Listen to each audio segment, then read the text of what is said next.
we've been asked, my daughter is going travelling and I'm worried about her being followed or robbed. As always, situation awareness.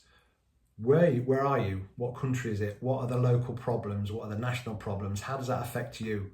Realizing, I've been places where I'm a Westerner and I stick out, and also, in some areas of being, the way they view a Westerner is different from how we view each other. So it's to be really plugged into the local vibe, understanding problems that they have there, whether that's local crime, whatever that is, and also being a more undesirable target. So, walking around with phones out, that's got a value.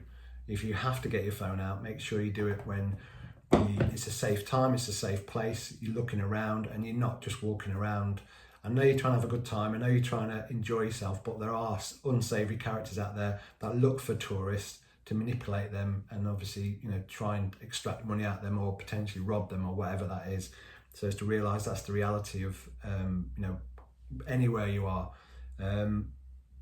If you're being followed, if there's a couple of you, have that discussion. What would we do if this happens, that happens? And that's across with everything, looking at a worst case scenario to go, what would we do in this situation? Identifying safe places, whether that's a local police station, a supermarket, a cafe, somewhere where there's potentially be good people that you could take refuge. And if you're on your own and you think you're being followed, then always try and keep that distance, because with that distance nobody can ever physically hurt you. And it's thinking quick as well and being positive. If you're not sure, act. Worry about it later. Better to act and be safe than not act and then have a potential problem that you could have avoided. Acting swift and quick. It's a tricky one, because I know you want to enjoy yourself, but again, we're dealing with the reality of certain elements of society out there. Also, if you lost everything, or if you was robbed and you lost everything, your passport, your money, what would you do?